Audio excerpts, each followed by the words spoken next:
Good morning, everybody. Hello, I'm Joe Benfatti. I'm a consulting partner and the National Pride ENG leader at RSM, head of the North American Pride Employee Network Group, one of 13 affinity groups we have at our firm. We're our typical large global public accounting firm. I work on the consulting side. We're very pleased to be your host today. LGBTQ plus people occupy an estimated 0.7 of board seats in the United States. An inaugural report of the Association of LGBTQ plus corporate directors identified 3 obstacles for a greater conclusion in the boardroom: a lost generation, a network gap, and some remaining misconceptions about us as professionals. Today's discussion between the association's executive director, Fabrice Houdart, and Richard Socarides will the first openly gay man to ever serve in a prominent White House staff position, where they will explore the report's findings, solutions to overcome these barriers, and success stories. They will also cover the current pressure on the corporate world around Pride 2023 and how it affects LGBTQ plus representation efforts. One of the goals of the NACD Northern California chapter is to promote diversity and representation on boards, including the representation of LGBTQ individuals. Corporate directors can play a role in advocating for increased diversity on boards and creating a supportive environment for LGBTQ plus individuals throughout the organizations they work with. We formed this virtual cohort for LGBTQ directors, aspiring directors, and allies to form a community in which we can share our experiences and connect on a personal basis. Thank you so much for being here, and I'd like to pass it off to Fabrice to kick off a discussion. Thank you all. Fabrice? Well, Joe, thank you very much, and Lisa, Danielle, thank you as usual for being such a supportive NACD chapter when it comes to LGBTQ plus inclusion in the boardroom. It is my great pleasure to introduce Richard Socarides, that many people in the community and outside of the community know. Richard was, until very recently, the Chief Communication Officer at GLG. But his claim to fame is also that he was the first LGBT czar, I think you say that, in the White House under the Clinton administration. And now Richard is also my board member, so I have to be on my best behavior during this webinar. He was one of the first board member of the Association of LGBTQ plus corporate directors. So Richard, you're the host, so I'm giving the microphone to you. Well, Fabrice, that was a very nice impromptu introduction. And thank you all. It's an honor to be here. I must say that my proud association with the Clinton administration was long ago, so I don't usually get introduced like that, but it's quite nice to remember that. And that was indeed an honor to serve on President Clinton's White House staff. Fabrice, it's great to be here. Thank you all. Thank you, Joe. Thank you, Lisa. Thank you, Danielle. Thanks to RSU for sponsoring along with the NACD Northern California chapter. It is a special honor to have so many distinguished participants, many of you very experienced in this topic, if not certainly just as, if not more experienced than myself. It's a special honor to have Betsy Bernard here, our board chair of our Association of LGBT Corporate Directors. And Betsy, maybe you'll say something along the way. I hope you will. And thank you, Richard. I appreciate it. And Fabrice, let's start out. What we're gonna do is I have a couple of things I want to ask Fabrice about, and then we're gonna open it up for questions, comments, sharing ideas. We want to spend most of our time doing that. Please, if during the presentation, if you have a question, you can put it in the question or comment, you can put it in the chat, or you can raise your hand virtually, or you can just unmute yourself and interrupt. This is family here. And I think that's it for the preliminaries. Fabrice, let me start off by asking you, tell us about the association, why you started it, and what are its goals?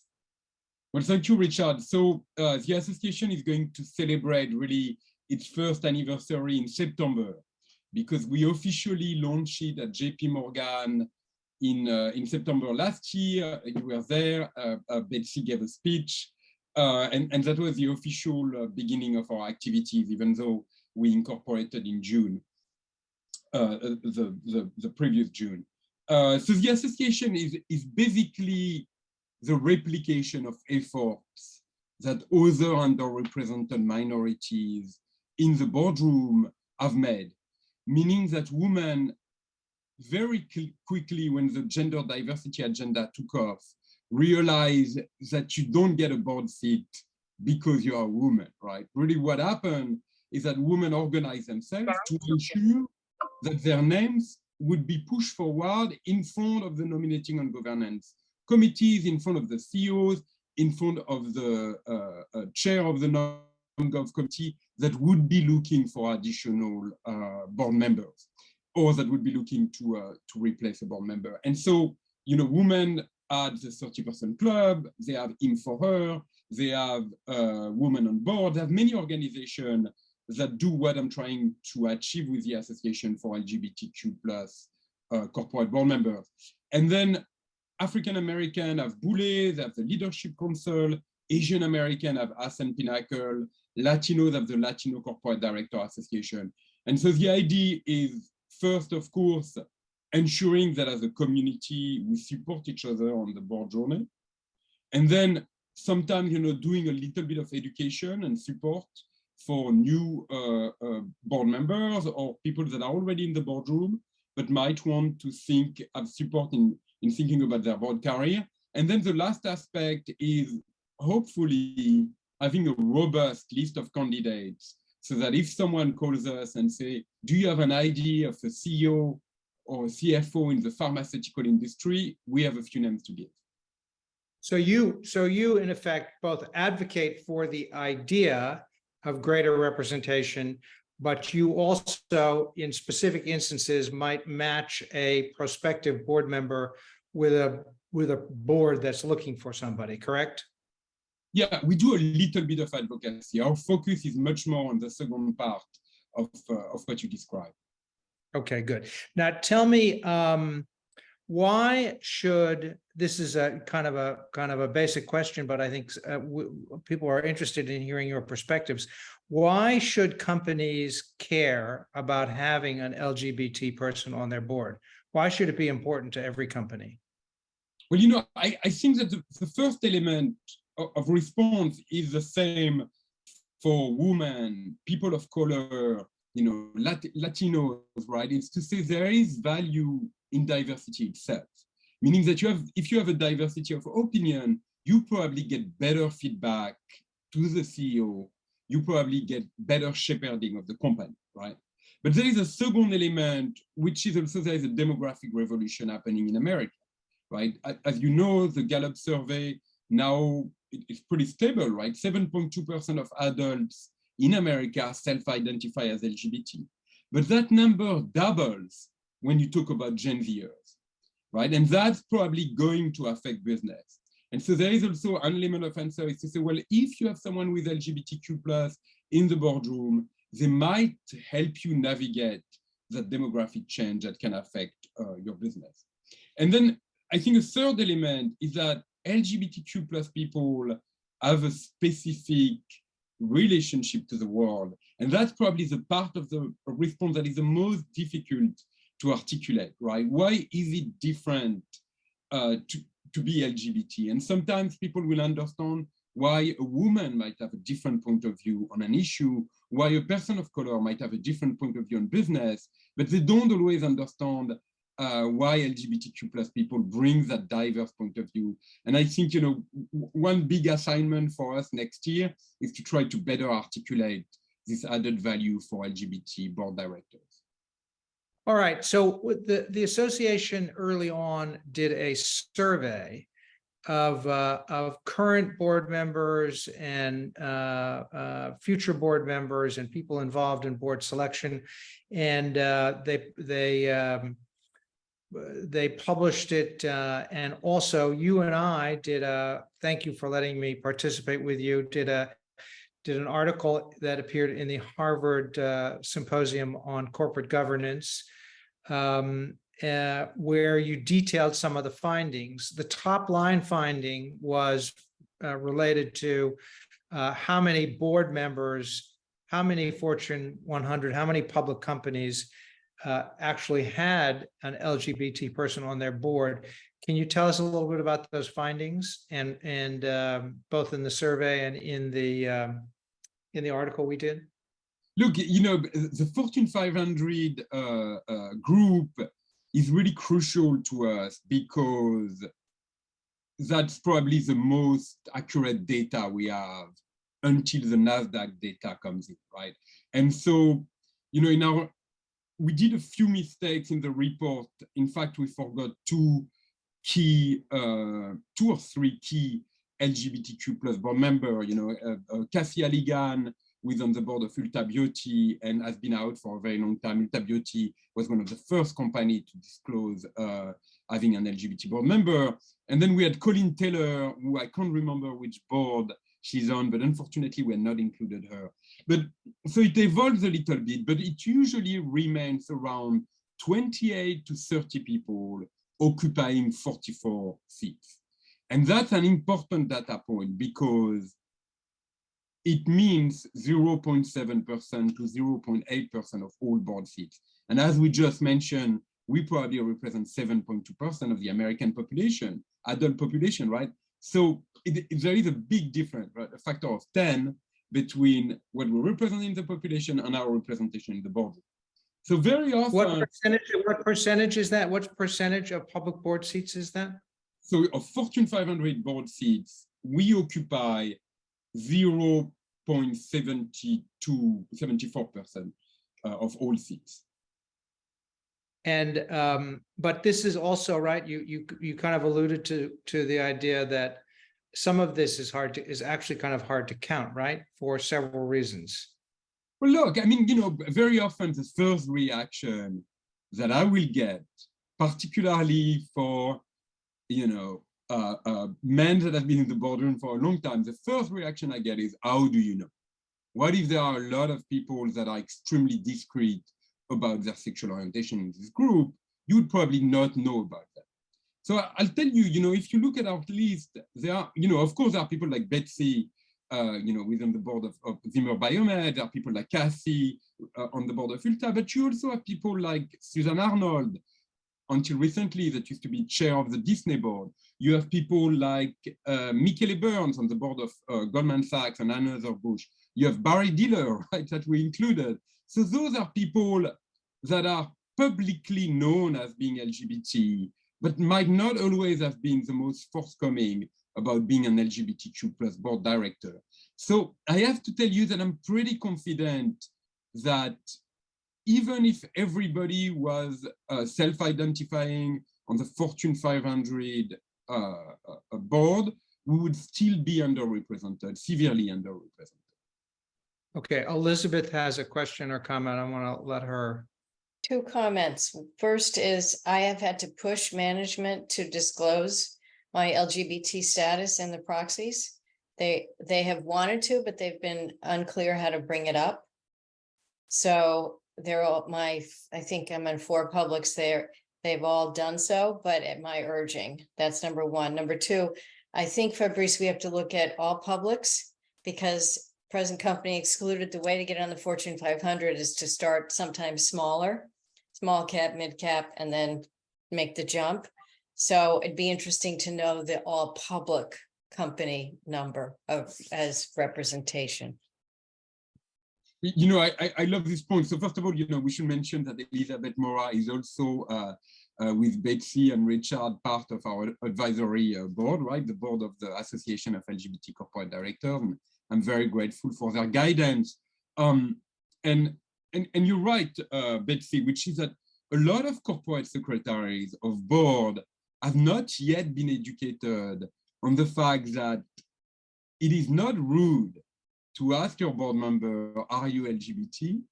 And it is not rude to disclose it, right? That in fact, the vast majority of LGBT board members, if asked, will disclose. And one thing that we have seen this year is that it's not only NASDAQ companies that have been using the NASDAQ model of reporting your board diversity in your proxy. Some companies on the New York Stock Exchange have been adopting that matrix just because it is there, and it has de facto become kind of the standard on how to disclose. And so, Richard was asking me about advocacy. I think probably where we could make an effort is to reach out to corporate secretaries and say, well, look, here is the matrix. Here is the question you can ask in the DNO questionnaire. And, this is actually not rude and it is not illegal, and people will self-disclose. The second aspect in terms of public companies that are not Fortune 500, one of the things that I would love to discuss with you, Richard, is the fact that nobody has compiled the data from NASDAQ yet. And there is a bit of a reason behind it, which is the legal fight around the NASDAQ disclosure. But I think, it would be extremely interesting because I think NASDAQ has 3,300 companies. And, I would love to have the number, the sample I have. I think about 1% of NASDAQ company have reported having an LGBT board member, but that's not an exhaustive piece of research. Today the association doesn't have the capacity to compile that data, but I'm kind of surprised that nobody has done it yet. So Fabrice, in this report, you outline a couple of reasons why you think representation today is so much lower than we all would hope it to be. Can you summarize some of your thinking on some of those reasons? Yeah, I think one thing that is important that was not one of the three reasons we took away from our conversation with our members through the survey, that is not part of that, is the fact that we have to be careful to differentiate what is the experience of lesbians and what is the experience of gay people of color, right? Because in a way, lesbians have a different way of socializing around governance, and that's something that the association wants to pay attention to. And then, frankly, people of color have not benefited from a lot of the progress we have experienced, particularly women of color. So Colin Taylor, that I mentioned earlier as an example, with a Black woman in the Fortune 500 board, is an exception, right? There are very few women of color that are lesbian, that are identified as lesbian in public companies. So the three reasons we highlight, the first reason is a generational gap. And the idea that after all, it has only been 50 years that Stonewall happened, right? Or a little more than 50 years. And so what it means is that it was extremely difficult for most of us to make it to the top of business, even if we were very discreet about our sexual orientation. So some of us, manage, company included, like Betsy was president of AT&T, but those are exceptions. The vast majority of gay and lesbian people met that lavender ceiling that is part of the generation of people that should be in the board today. And then the second aspect that we should not forget is that when it comes to men, there's an entire generation of LGBTQ plus men in business that died of AIDS and that are not in the boardroom today. So underrepresentation fosters underrepresentation, meaning if there is a generational gap, then it means that those people are not picking the phone, calling their friends and saying, well, look, your experience is valuable. Someone has asked me for a name. Can I push your name forward? The second aspect, so that's the generational gap, right? Then there is the network gap. And very often I caricature the trade. And I say, look, we vacation in Mykonos, Fire Island, Provincetown. We don't make a vacation in Martha's Vineyard, right? And of course, that's very gimmicky to say that. But what I mean by that is that a lot of the places where LGBT people do soft networking, we might not be in. And then same thing with the PGA, right? Richard, you are a very accomplished professional, and yet you're not on the board of the PGA for the good reason that you don't play golf. And yet the PGA is known as the pipeline to a lot of Fortune 500 boards. So of course, those are not the only places, but what I mean is that we self-exclude, including sometimes from the NACD, right? I was always struck by how few LGBTQ plus people go to the NACD Summit, and that's the reason we're hosting a dinner there this year. And then finally, the third point that we highlighted as a reason is that there is still some level of prejudice. And it's never someone that say, look, I don't want a lesbian on my board. But it's people that will say, well, look, she's underqualified, or she's not going to bring the skills we want. And very often it's linked to prejudice that we have broken social norms, right? Or that we might be disruptive, or that we might come with an agenda in the room. And that's a natural fear. But what I think is that we have to find an antidote so that people in the boardroom feel more comfortable bringing someone that they know, or someone who self-identify as a lesbian, as a gay man, as a trans person, and frankly, as a bisexual individual, which is even more taboo and suspicious to a lot of board members. I mean, right, and I mean, putting perhaps a less, a softer sheen on it, right? I mean, I think a lot of people on boards, right, feel like the stakes are very high. You get someone on your board, you're kind of stuck with them for a long time.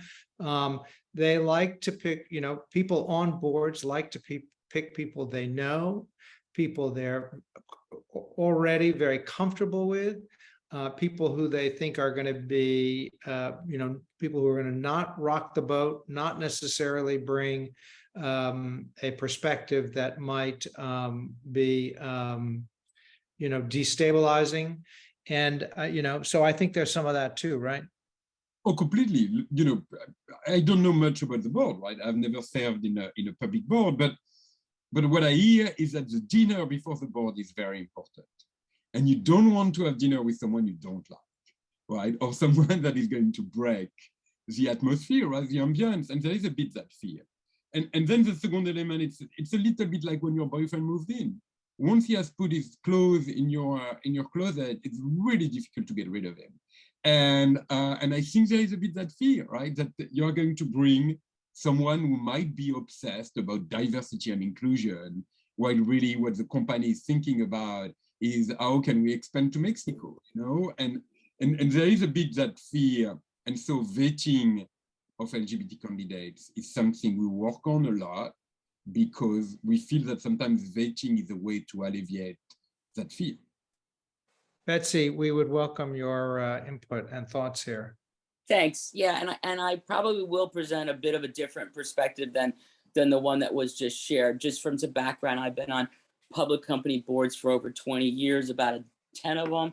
I've mostly chaired governance committees. I've been on everything from United Technologies to a micro cap that we've taken public, private, so, and most of the time I've chaired governance, and I probably have facilitated at least a dozen or more searches for directors of certainly Fortune 1000, but a lot in the 500 range. So with that as the table setting, is long ago we stopped using personal networks. I have not done a board search in literally the last 20 years without hiring an outside firm. You do it for hygiene reasons. You do it for better solutions and sources and what you can have. And you particularly do it so you can't be accused of nepotism or bringing your own buddy in or something like that. Now, that doesn't mean that along the way, someone you've hired to do your search isn't going to talk to board members, as they should, to get a sense of what skill set, what blah, blah, blah, blah, blah. But, and can someone suggest a candidate at that point? Yes. And they should, and they do. But again, as the chair of the governance committee, I have yet to see that individual end up being the person that got selected. So that is kind of how my experience is in terms of how it works. The profile that gets developed in terms of what are you looking for, that's it. I mean, that's what drives, and I'm in the middle of a search right now, and I can tell you what industries, what experiences, it is a detailed spec as to exactly what we are looking for in the next board member for this particular board at this particular time. And every time we do one of those, we start with a clean sheet of paper in terms of looking at what do we got and what do we need. And that last piece is what changes depending on when the last time you did your last search was. And so in my world, that's my experience in terms of how we go about picking the next board member. Now, do you always say, and I want a diverse candidate? Oh, and by the way, I want a diverse candidate. And very, very rarely up until the last, since NASDAQ really, did we ever say, and oh, by the way, that includes LGBTQ, right? We never said that. We knew what we meant, and that wasn't what we meant. And, you know, this is a lesbian running the chair as the chair of the governance committee. So just, you know, again, where we've been, where we're coming, et cetera. So that's a little background. And the interesting thing, if I go back to 1999, when I got recruited for my very first big board, it was because of an organization named Catalyst. And I hope that this association is as successful for our community as they were for women way back when. Because they were the organization that first started rating companies on how inclusive they were of women. And they kind of built that up, not only like HSC, but so you got to go get gold stars as a company and that sort of stuff. And then they started a search firm or a division within that nonprofit, which is a search firm. And many of the early women to Fortune 500 boards, like myself, they were the ones that got hired by the firms that finally said, I want a woman on the board. Yes, she has to have all this other stuff. And so I hope our association someday can play a similar role for our community that I think about Catalyst did for me and many of us, you know, 25, 30 years ago. That would be great. Holden, over to you. Hi, thanks everyone. Thanks. Hi, Fabrice. Good to see you. Thanks for doing all this great work in NACD. I'm in San Francisco. My industry is the asset management investment world, which is very specific, and particularly on the fund boards, they're going through a big kind of generational transition. So it is that very much that clubby world where suddenly they have to break out, and it's a struggle. My question to you, and just open up, is how to integrate this diversity point around LGBT into a broader narrative. So I know from my own career all the way, it's a very non-traditional, non-linear career. So I've actually tended to look at private companies and organizations and companies that are trying to break the mold in and of themselves in the industry, in asset management and funds. And that way I feel like I can actually put the bigger story as a thread. And it's a way not just to say it's a risk to take on an LGBT board member or advisor, but actually the company itself is sort of predisposed to it because they're trying to actually either break into new markets or trying to they're just primed for it. It's either by industry or by stage or whatever. And someone made the point about earlier about going upstream in an organization's evolution. And I think that's important to start either with newer, smaller, more groundbreaking organizations who may be more predisposed. I just wanted to throw that out there and see.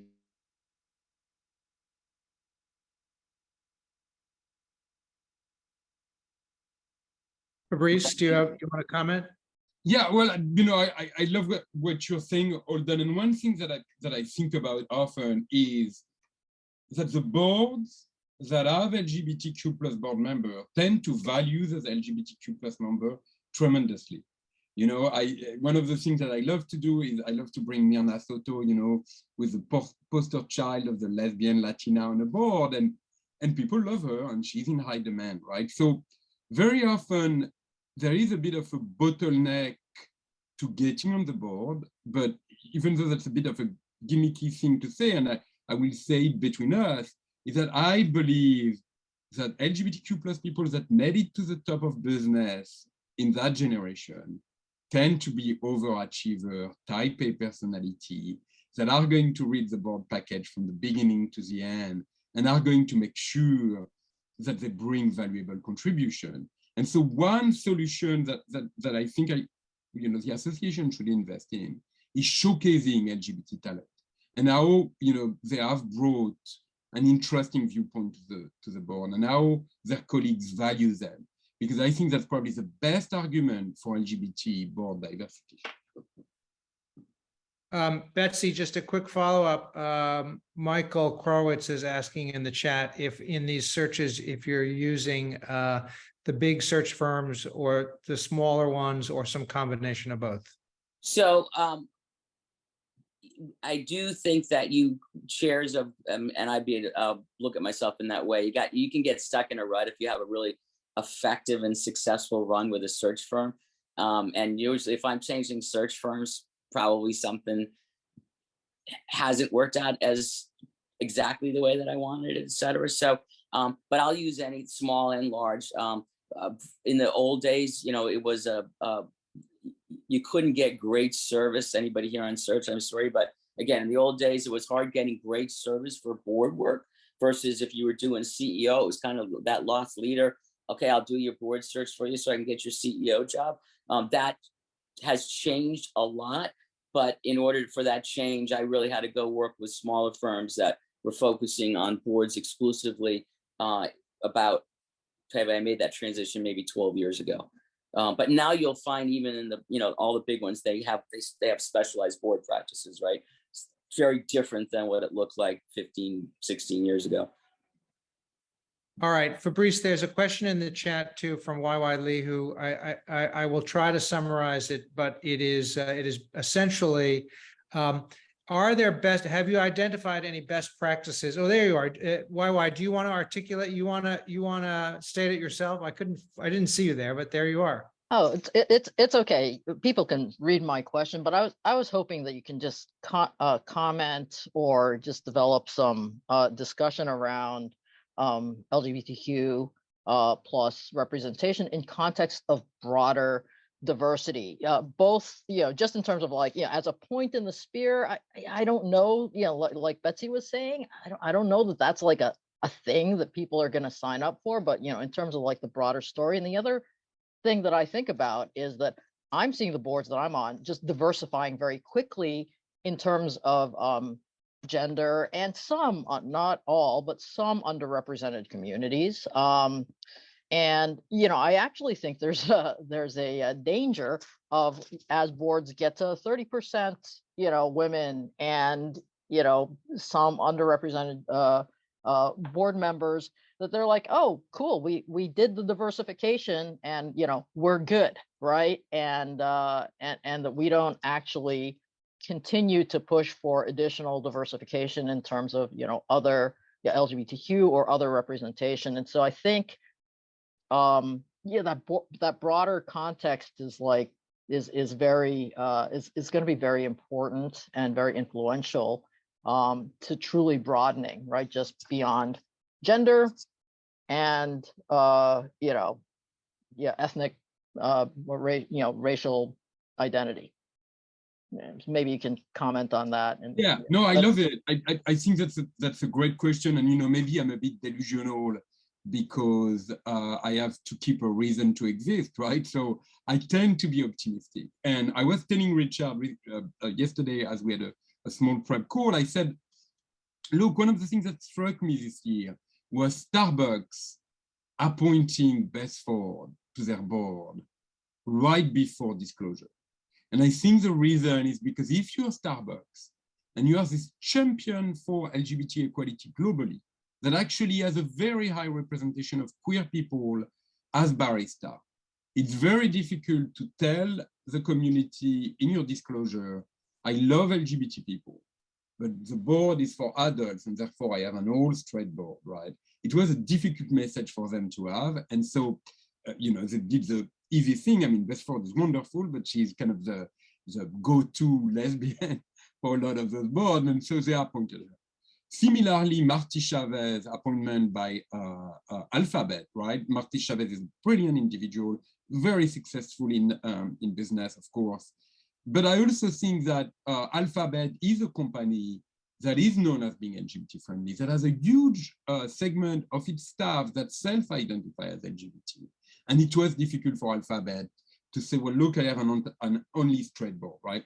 So NASDAQ might be a turning point in which companies finally have to say publicly, I am pro-LGBT, I am doing LGBT marketing, I have LGBT employees, but I don't have any LGBT people on my board. And even though it's a statistical aberration, I stand by it, right? And so, I'm hopeful that something is happening. One other thing that struck me was AB 979 got repealed in California, meaning that it's not the law of the land anymore, but it has changed the way companies are looking at diversity in the state.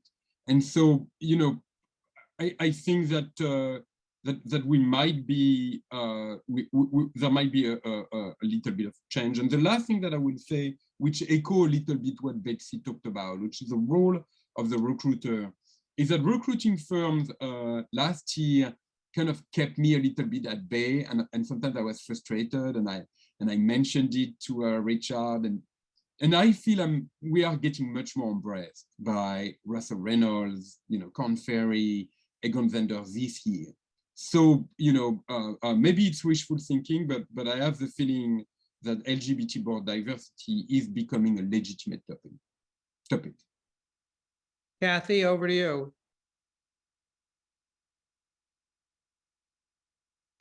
Hi, thanks so much. I really appreciated Betsy's comments and thoughts.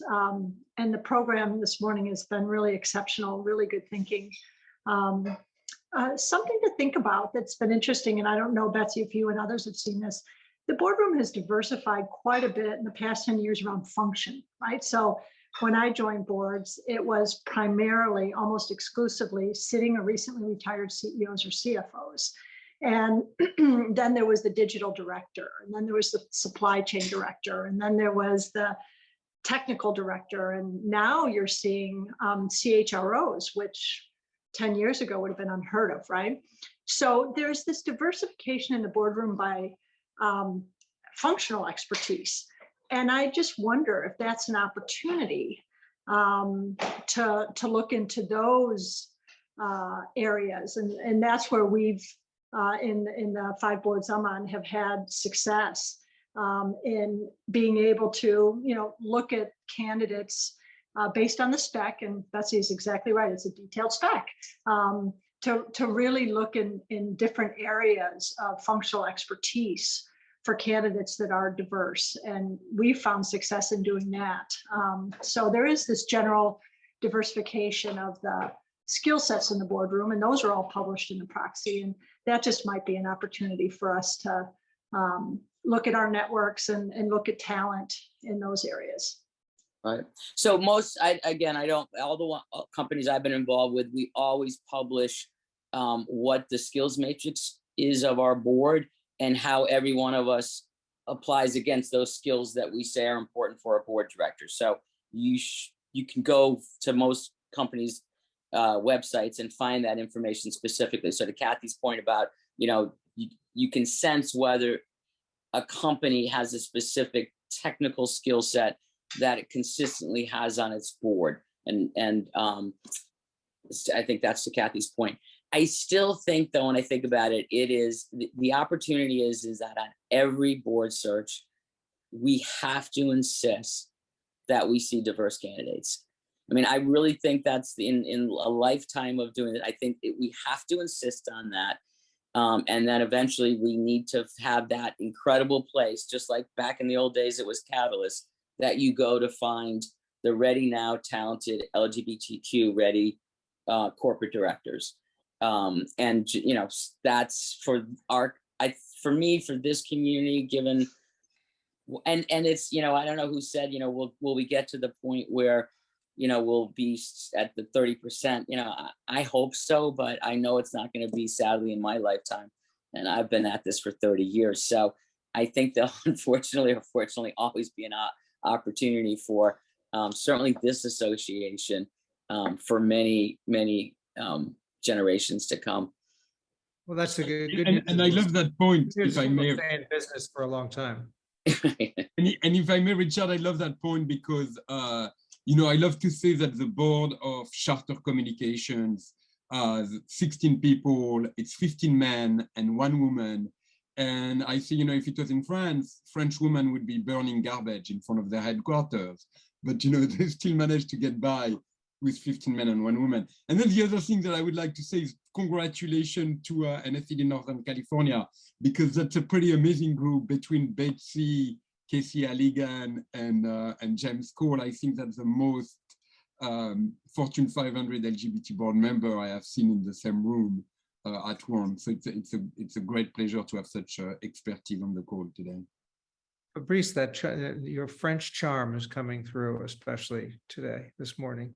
Elizabeth, over to you. And again, I apologize for not introducing you at the top. I did not see you. It's okay. It's okay.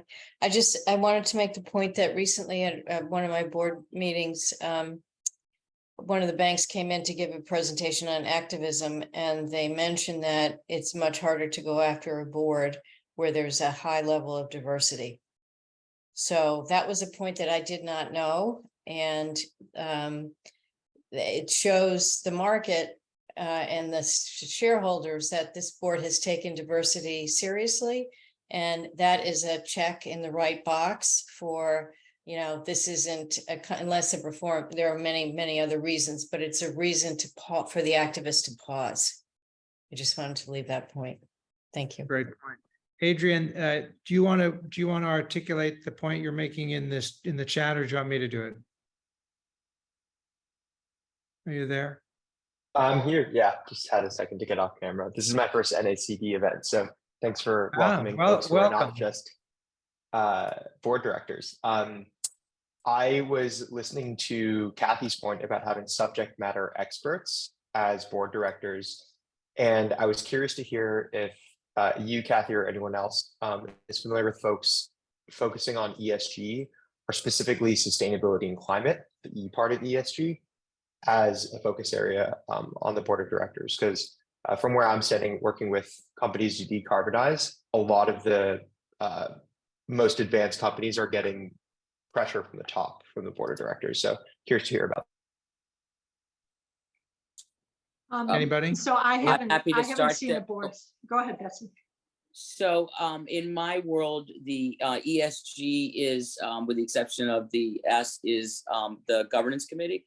So in fact, I'm getting ready for a board meeting this week. A good chunk of the governance nominating committee meeting is going to be on the latest status of our emissions control and our environmental program on a global basis, et cetera.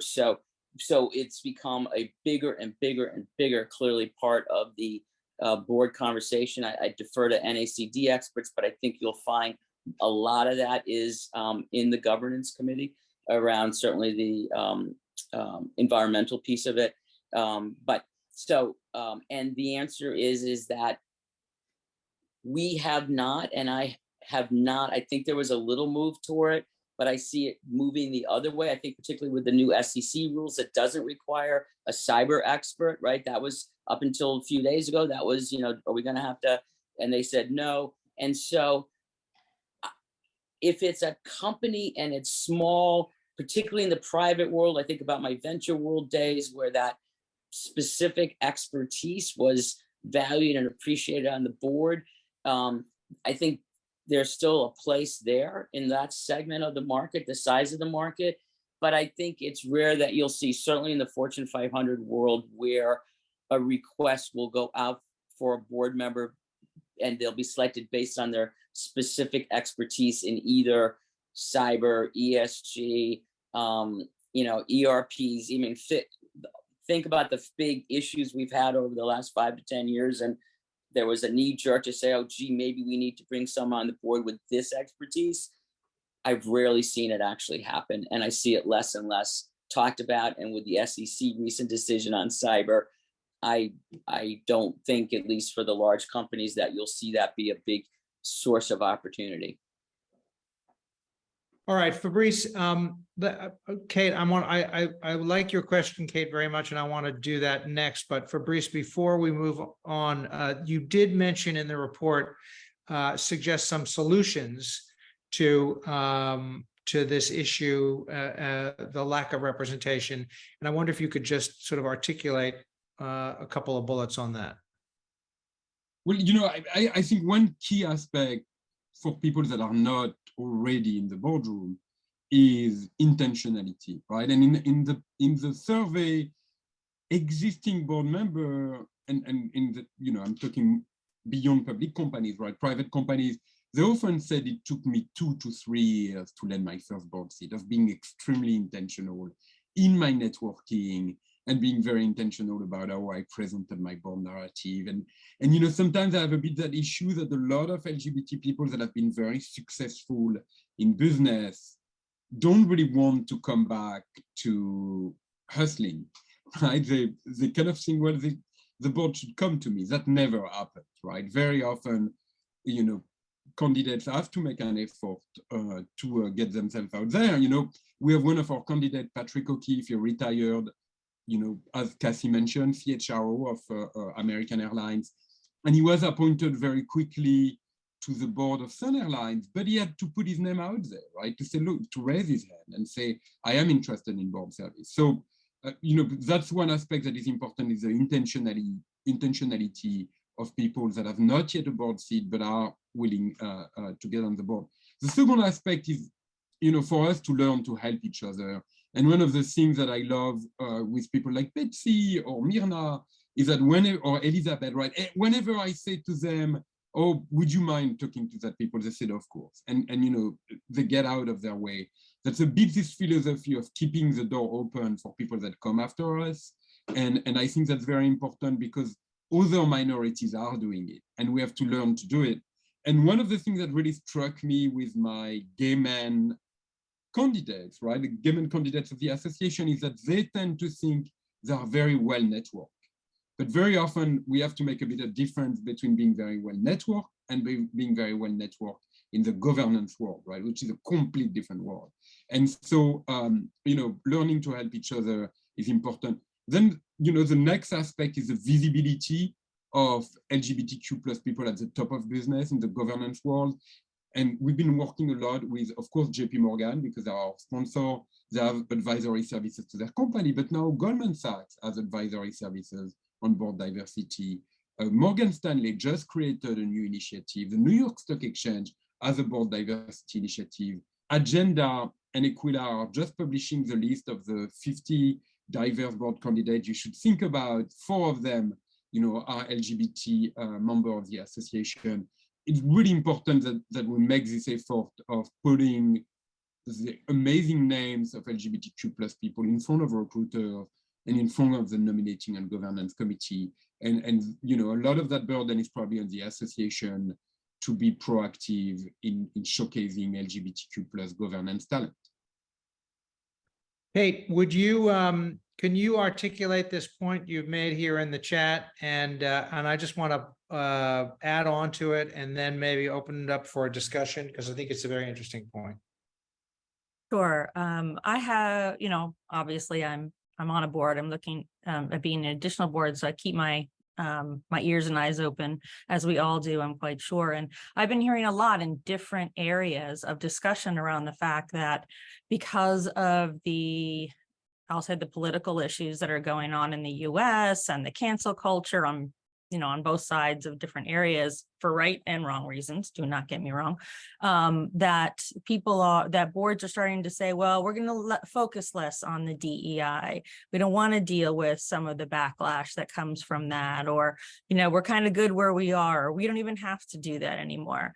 And I know it's not all boards, but I am reading about it more and more in different areas. And so what I'm wanting to know is from this group, you know, what do you think about this? What are you seeing? And is it something that we need to pay attention to?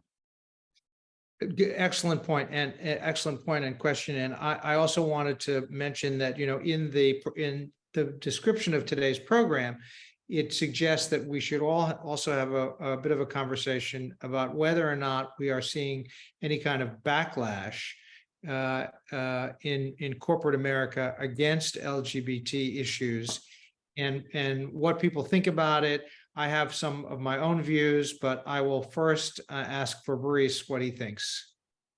Well, I would love to hear your views, Richard. I mean, you know, one thing that I really believe is that the board is a different animal, right? And so what the board is thinking about issues such as what is in the best interest of the company, right? Who should we put on the board that will benefit the company? Then similarly, the board is also very interested by what investors are going to think. You know, are we sending the right message to investors? And so in a way, there is a bit of a difference between them saying, I don't want to be seen as woke, and them saying, well, I would like to add this expertise on my board. So maybe again, it's my wishful thinking, but I think we might be slightly immune to that whole debate about being woke, right? Adding an LGBTQ plus person that respond to the skills you need on the board is probably not a woke move. It is a move that is ensuring that you're sending the right signal to investors. That's my hope. Yeah, my own view is that, there's people have all seen this, but I mean, I think that there's a big difference. You saw the controversy with Bud Light and with Target, which I think were essentially, marketing issues. The marketing team pursuing a marketing strategy that was perhaps not in line with the company's customers. I think compare that with Disney, where Disney got in trouble for taking a public policy stance on an issue that involved LGBT people, the Don't Say Gay bill in Florida, and then they reversed themselves, so neither side was happy. So I think that. But I don't think we're seeing a large scale backlash. I don't think it's large scale, but I think it's real, and I think it's subtle, to Kate's point. And I just, my example is I asked 2 search folks in the last 48 hours to sponsor our dinner in DC, and that should have been an automatic yes, and it wasn't an automatic yes. And I think it'll be subtle. I think it is subtle. But I do think those of us that are in the boardroom need to be very, very conscious and very, very thoughtful. And what I said in that whatever article it was, agenda article, is we all have mission statements, we all have value statements.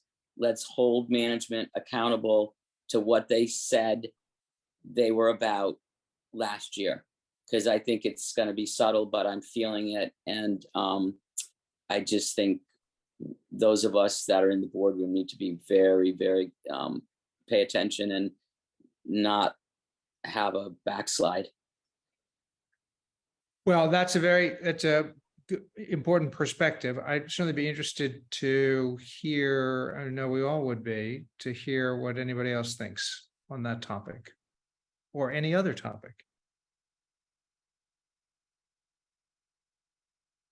And I would say, if I may, Richard, we have on this call Serge Dumont.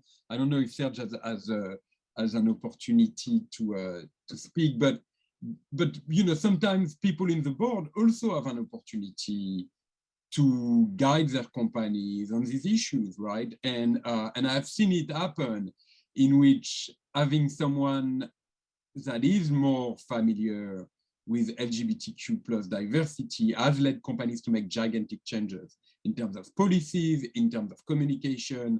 And very often, if it's a board member that articulates the business and economic case for LGBTQ plus inclusion, it's perceived as much more neutral than having employees say, well, look, you really need to do this and you should express yourself on that. I think that once you're part of the club, you're trusted. And what you are going to say is not going to be perceived as pushing your agenda, but as pushing something that is good for the company. And so I love what Betsy said too, which is that board members have tremendous influence on the way companies are looking at those accusations of wokeness and any social issues debate at the board level. Thank you, Fabrice. Tajar, I saw that you had your hand up earlier. No? Now it disappeared. Okay. Elizabeth. Just quickly, I agree with Betsy that it's subtle, but it's happening. There are those in the room who are saying, well, the whole ESG thing, it's kind of died down. It's not that important. We should really focus on other things, without realizing that that's an insult to those of us who are part of the minority in the room. And it's because we're so accepted, because we've been there a long time. And you know, our sexual orientation is not a thing, but by virtue of putting it out there, these people who are in leadership positions, perhaps board chair, in saying that it's not that important and perhaps there should be other areas of focus, it's a move toward a slippery slope. All right, Kathy. I'm sorry, this is Tahir. Can you hear me now? Go for it. Yes, yeah, we can hear you now. Go Sorry ahead. about that. Welcome to the valleys of San Diego. So sorry I couldn't be on the camera with you great folks today. With a strong experience in long-term strategic initiatives and strategies that spanned over years and years and shifting culture, having that experience doing it across the defense, I'm curious about having a more covert perspective. I'm a retired Army officer, so I'm always going to lend that strength to any engagement that is thought leadership, where we still accomplish the goal through these curated rooms like we have here, and we drive the mission forward without raising flags and the backlash, but still meeting the measured goal that we monitor through our curated rooms, through our cohorts, and still get the job done. What are your thoughts about that way, instead of, lack of a better term, kicking down the door, where we can go further faster? Any thoughts? Not negating who we are, but just a different strategy. Okay, well, that is a very interesting question. Yeah. Fabrice? You know, I would love to leave a bit of time for other people to intervene. You know, I think that's the question of discretion, right? Should we be discreet about our sexual orientation? And I think it's important, particularly in the boardroom, that LGBTQ plus people self-identify as LGBTQ plus, right? And I'm very grateful to the people on this call that have taken leadership in saying, well, look, I'm not just a board member, I'm an LGBTQ plus board member. Because for a long time, the condition to get in the boardroom as an LGBTQ plus person was to tone it down as much as possible. And in fact, you know, I gave the example of two very major lesbians on board that have been extremely discreet for the longest time because they were not certain that the companies they would be on the board of would want to have a lesbian on their board. And so, you know, I hope we can change that.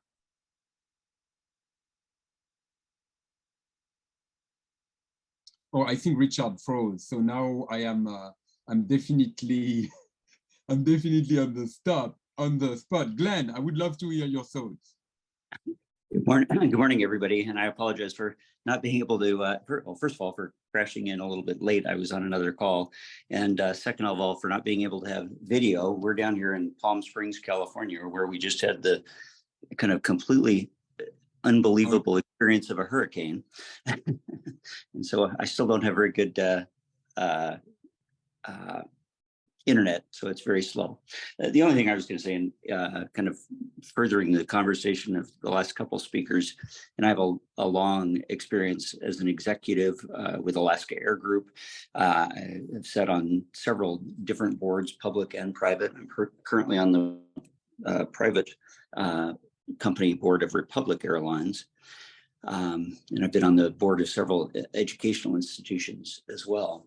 Is that kind of my experience? And, you know, I entered the workforce in the early 80s and during the time when you didn't talk about being gay, certainly. But my experience being an executive and an out executive at Alaska and across certainly the airline industry and more broadly, was that it's a subtle difference, I think, but I always found the experience to be more productive on both sides if I was the director who happened to be gay, but was chosen for all of my other skills, being, you know, a financial expert and ops competent guy, versus being recruited as the diversity candidate. And again, that served me well both in my executive career and I'm finding the same in my board roles. So I don't know how others might think about that. Glenn, that's a great point. And I apologize to everybody. I lost my Zoom connection there for a minute. I'm sure you carried on quite well without me, but I think that we are out of time. And this has been a great discussion. I want to thank RSM again, and the NACD and everybody who joined us, Fabrice, especially to you, and to Elizabeth and to Betsy.